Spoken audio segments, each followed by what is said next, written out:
Adaptações de seriados de TV para o cinema nunca foram uma grande novidade. É só a gente fazer um pequeno exercício de memória e se lembrar de ótimos filmes como O Fugitivo e Os Intocáveis. Porém, no começo dos anos 2000, aconteceu um boom desse tipo de filme. Um tipo de ciclo que durou quase que uma década inteira. Geralmente, criando filmes lá não muito bons, para dizer o mínimo. Porém, em 2011, houve uma exceção. E é sobre essa exceção que nós vamos falar hoje. Esquadrão Classe A. Vamos lá!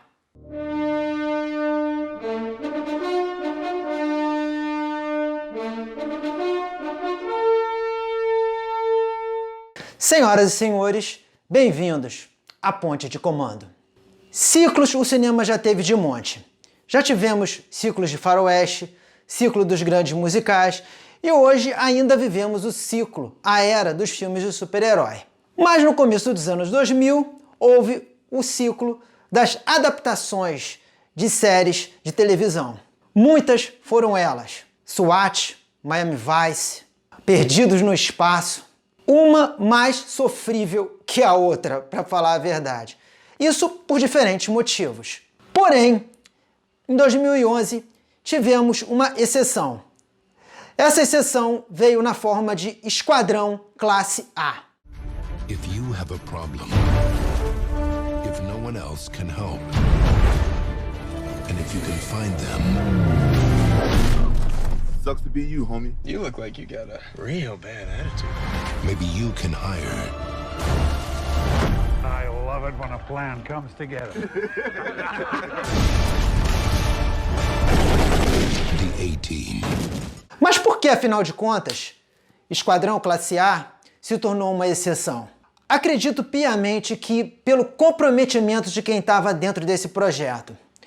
A maioria dessas adaptações foram grandes caça-níqueis e nunca teve realmente um grande comprometimento por parte de quem as fez. Isso destruiu com os cernes de personagens, isso destruiu com aquela magia que existia. Claro, são adaptações. Você também não pode querer que elas sejam exatamente iguais ao seriado que se assistia lá na década de 80 ou na década de 70. Porém, existe um limite, uma linha divisória entre o que você consegue fazer de novo e o que você tem que manter inalterado. E o Esquadrão Classe A soube fazer isso muito bem. Para começar, nós temos o fato de que um dos produtores do filme é Stephen J. Cannell, que é o criador da série. Depois nós temos a direção precisa de um cara chamado Joe Carnahan. Joe Carnahan, que depois de Esquadrão Classe A acabou ficando figura não grata em Hollywood, mas isso é uma outra história. Ainda temos nesse meio os atores. E isso a gente precisa salientar muito. Que bela escolha de elenco que é Esquadrão Classe A.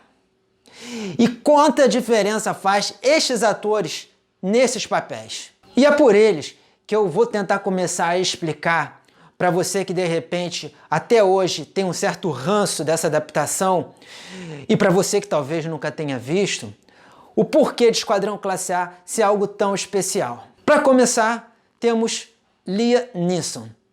Liam Neeson eu acho que dispensa maiores comentários, né? Afinal de contas, o cara já foi Jedi, já treinou o Batman, então dispensa maiores comentários. Mesmo assim, eu, como um antigo fã de Esquadrão Classe A, a série, fiquei com muitas reticências com relação à escolha dele. Não acreditava que Liam Neeson fosse capaz de incorporar John Aníbal Smith. Não que eu duvidasse da capacidade interpretativa, né, vamos botar assim, do Sr. Neeson. Porém, ele tinha tido vários papéis, mas nenhum com uma linha tão fina, uma linha tão quase imperceptível entre a ação, o drama e a comédia.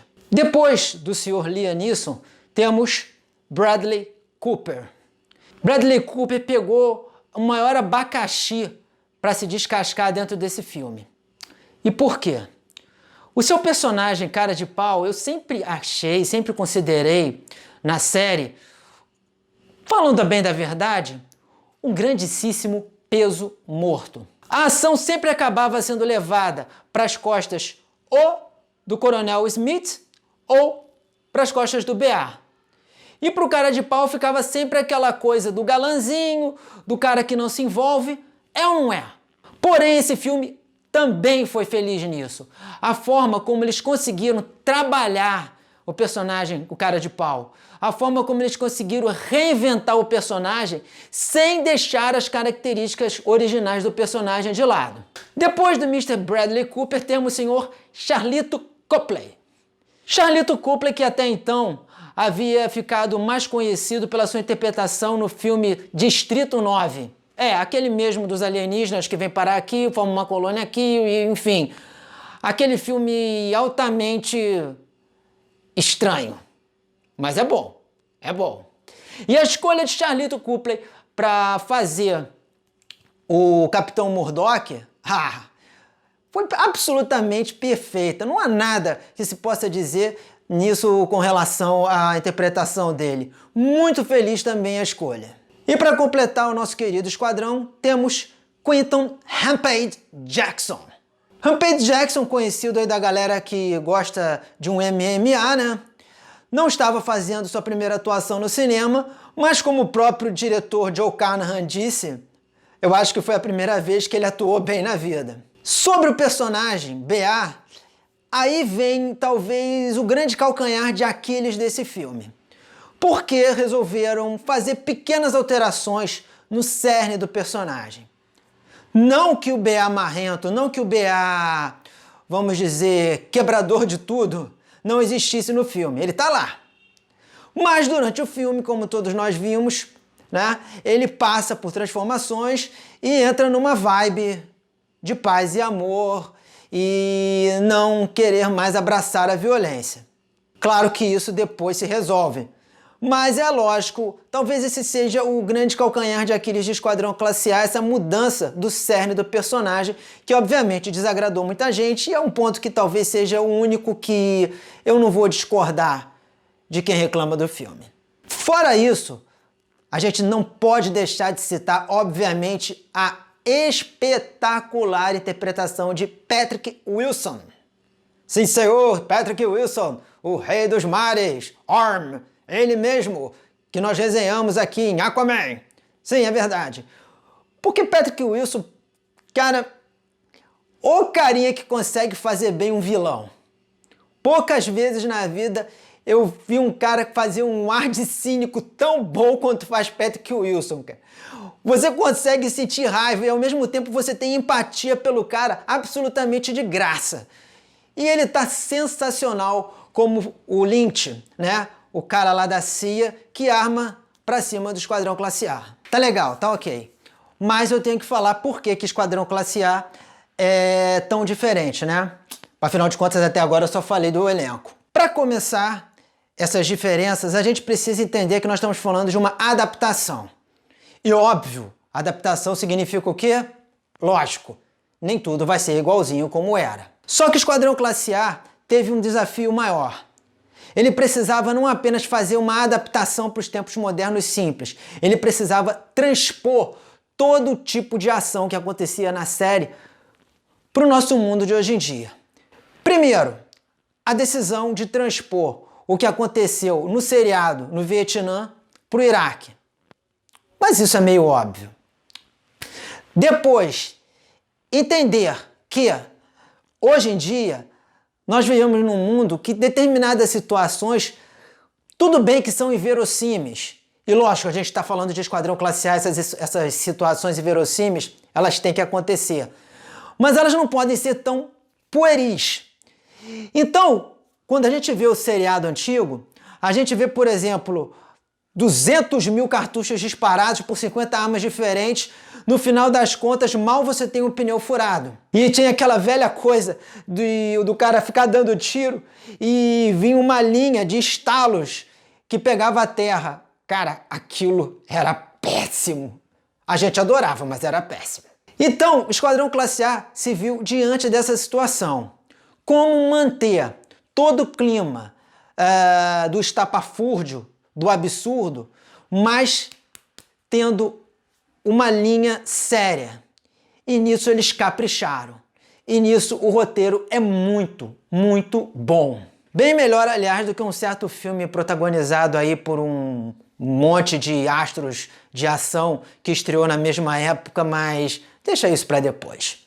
Esquadrão Classe A foi muito feliz de como tratou essa linha da ação, da tensão, do drama e da comédia. Foi muito feliz, inclusive, em suas críticas. Crítica. Sim, crítica.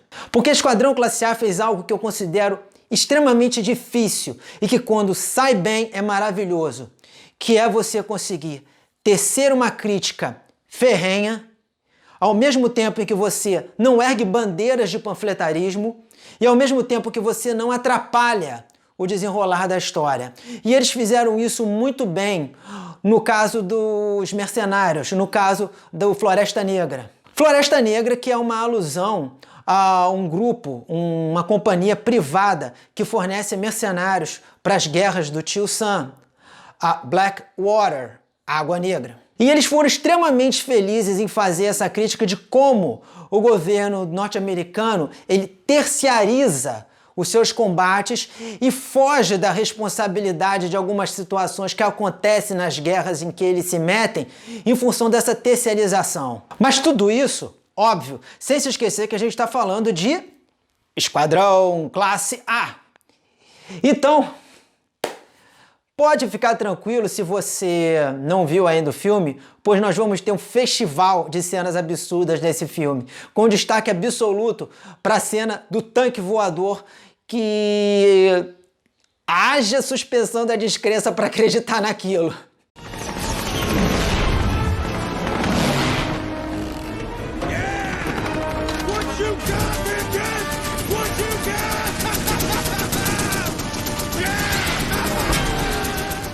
Então, galera, é isso aí. Esse foi um vídeo que decidi fazer para tentar desmistificar algumas críticas infundadas sobre Esquadrão Classe A, o filme, para mostrar o quanto que ele realmente é bom e convidar você, caso ainda não tenha visto, apesar de que eu acho muito difícil, né, para ver o filme. E caso você já tenha visto e não tenha gostado, tenta ver com outros olhos. Tenta pensar em como Esquadrão Classe A é um filme bem feito, como é um filme de ação que respeitou ao máximo, mais do que qualquer outra adaptação, respeitou o seriado original, conseguiu vencer a barreira do tempo e é um filme de ação excelente, bem acima da média e que configura, na modesta opinião deste apresentador, uma das maiores injustiças do cinema. They are the best and they specialize in the ridiculous. Give me a minute, I'm good. Light them up, kill them all! Give my team an hour, we're unbeatable.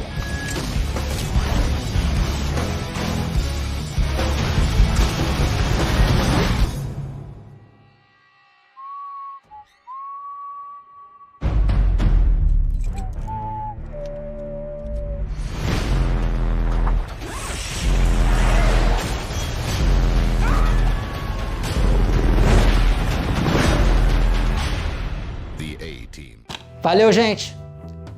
Gostou do vídeo? Se inscreve no canal, vai no blog.